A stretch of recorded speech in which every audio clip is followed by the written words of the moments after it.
আজকে দ্বিতীয়বারের মতো আজকে আমাদের পাড়া আমাদের সমাধান হলো, কি বলবেন? কতটা মানুষের উৎসাহ দেখছেন?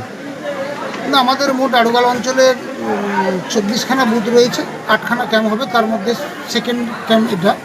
তো আমরা দেখেছি সাড়া প্রচুর, কারণ সকাল থেকে প্রচুর বৃষ্টি হচ্ছে।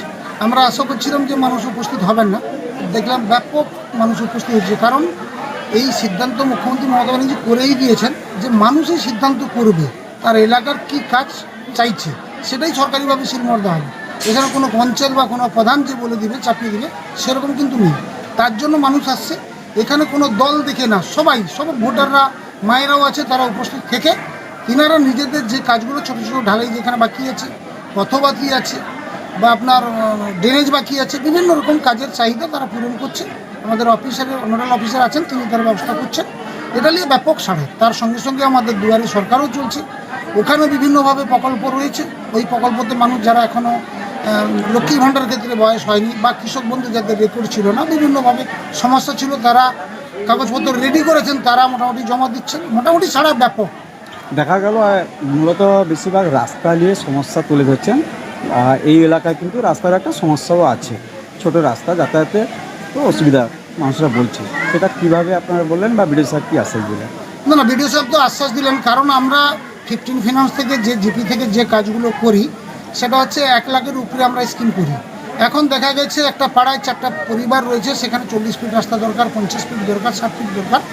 যেটা 50 ফিট করতে গেলে সেই পাড়ার যে 5জন 7জন পরিবার রয়েছে তারা বেরোতে পারবে, সেগুলো বিডিও সাহেব অনুমোদন দিয়েছেন। সেইভাবে স্কিমগুলো হচ্ছে, যাতে মানুষ কাদায় আর না হাঁটতে হয়। যেসব পরিবার একেবারে ঢালাইয়ের সঙ্গে যুক্ত নয়, কিছু কিছু জায়গা ছেড়ে গেছে বা হয়নি, আমরা করতে পারিনি, সবটা আমাদের পক্ষে সম্ভব নয়। এখানে 30টা পঞ্চায়েতের হাত দিয়ে উন্নয়নটা হয়। এখন মুখ্যমন্ত্রী নিজে দায়িত্ব নিয়েছেন, তিনি মোটামুটি এই যে আমার পাড়া আমার সমাধানে মানুষকে দিয়ে কাজটা করেছেন। এর চেয়ে বেশি খুশি আর কিছু হতে পারে না। এটা মাননীয় মুখ্যমন্ত্রীর স্বপ্নের প্রকল্প, মায়েদের জন্য লক্ষ্মী ভাণ্ডার প্রকল্প। সেটা দেখা গেল ব্যাপকভাবে ছাড়াও পড়ছে, বা কতটা উপকৃত মানুষ হচ্ছে? না, লক্ষ্মী ভাণ্ডারের ক্ষেত্রে 2021-এ মুখ্যমন্ত্রী ঘোষণা করছিলেন যে যাদের 25 বছর বয়স হবে তাদের লক্ষ্মী ভাণ্ডার দেবো। নিশ্চয়ই যারা ফর্ম ফিল আপ করেছেন তারা কিন্তু পেয়েছেন। এখনও যাদের বয়স হয়নি তারাও আজকেও দেখলাম আমরা ভিড় প্রচুর জমা দিচ্ছেন। কিন্তু দেখা গেছে এখন আপনি অন্য অন্য রাজ্যে চলে যান, পশ্চিমবাংলা ছাড়া এত প্রকল্প আপনি কোথাও পাবেন না।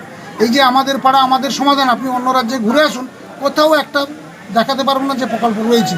মুখ্যমন্ত্রীকে আমাদের আড়ুগাল অঞ্চলের পক্ষ থেকে ধন্যবাদ দেবো, এরকম একটা প্রকল্প বের করার জন্য। 2026-এ মুখ্যমন্ত্রী আবার ক্ষমতায় আসবেন, আড়ুগাল অঞ্চল একটা ভালো জায়গায় তৈরি করবে, এটা আমরা কথা দিতে পারি। আপনার নাম? আমার নাম শেখ মালেক আলী, প্রধান আড়ুগাল অঞ্চল।